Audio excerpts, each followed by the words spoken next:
అనేది కూడా తెలుసు. ఇక్కడ పబ్లిక్ అంతా ఇంత ఎత్తున ఎందుకు తిరగబడుతున్నారు అనేది కూడా నాకు తెలుసు సార్.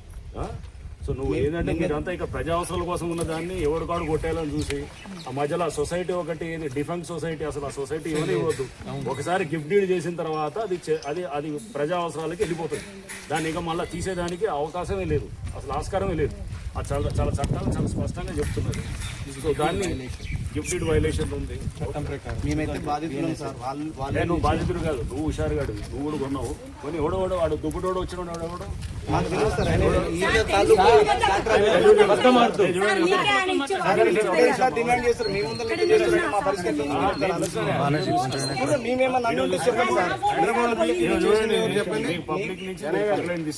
హైడ్రా కూడా.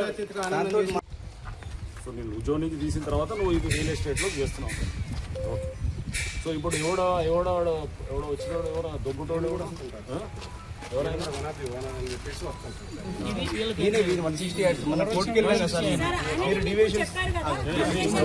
తీసుకున్న పర్మిషన్ G+1 చూశాను నేను, అర్థమైందా? మీ పర్మిషన్ G+1 ఇక్కడ కట్టింది ఏంటి? ఏం పెట్టినాను?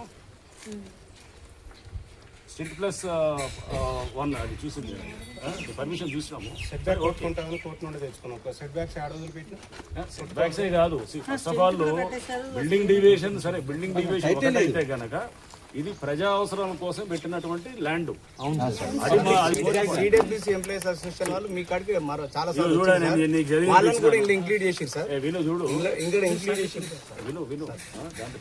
బాధితులం సార్, యాక్చువల్లీ మీ బాధితులం. వీళ్ళు బాగానే ఉన్నారు, వాళ్ళు బాగానే ఉన్నారు, మేము బాధితులం. పైసలు కట్టి మేము బాధపడుతున్నాం. 3 సంవత్సరాల నుంచి అందరిలాగానే చూపించినా ఓకే అనుకుంటే వాళ్ళ మీద క్రిమినల్ కేసులు వేసినాము. కోర్టు నుంచి ఆర్డర్స్ ఇచ్చి ఇప్పుడు కూడా జస్ట్ నా కూడా ఫోన్ చేసినాం సార్. వాళ్ళు ఏమంటారు అంటే మాకు ఏదన్నా కూడా కోర్టు నుంచి ఆర్డర్స్ వచ్చేస్తే మేము మాట్లాడుతామా, నువ్వు ఎందుకు మాట్లాడుతున్నావు? నీకు ఇప్పుడు అది చేస్తున్నాం వాళ్ళు చెప్పే వచ్చిన ఎక్కువ తెలివి చూపించారు. అర్థమైందా?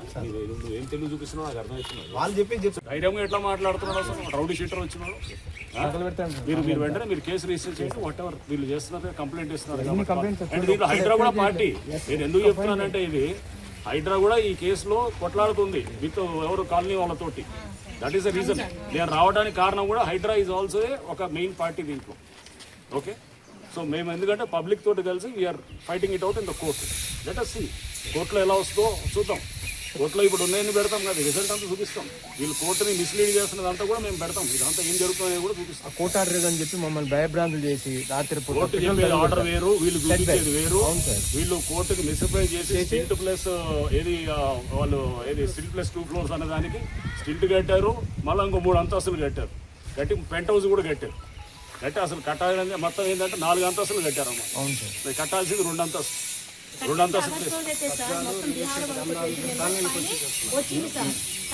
అరే నువ్వు చేసేదంతా ఈ మీద మాకు అర్థం కాదనుకున్నావు. మొత్తం డీటెయిల్ గా చదివినా, నేను ఫైల్ అంతా చదివినాను. దీంతో మొత్తం డీటెయిల్ గా పోతాను.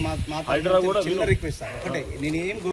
నువ్వు 4 అంతస్తులు ఎట్లా కట్టినావు? అండ్ అది ఓపెన్ స్పేస్ ఎట్లా కట్టినావు? ఇదేం పబ్లిక్ యూటిలిటీ స్పేస్ కదా.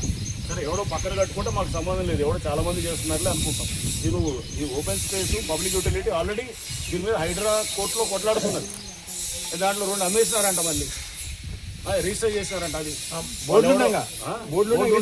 చేశారంట. రేపు కొన్నవాడు రేపు కూలగొట్టేటప్పుడు వస్తాడు, ఏడుస్తాడు, వచ్చి హైడ్రా మాకు ఇది చేస్తాను. ఎట్లా కొంటున్నారు అది? ఇక్కడ బోర్డు పెట్టిన తర్వాత ఎట్లా అమ్ముతున్నారు మీరు?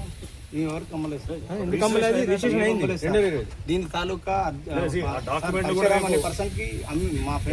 చూడు. రేపు ఎవడు కొన్నా కానీ కూడా విను, ఈ బిల్డింగ్ రేపు ఖచ్చితంగా దీన్ని ఖచ్చితంగా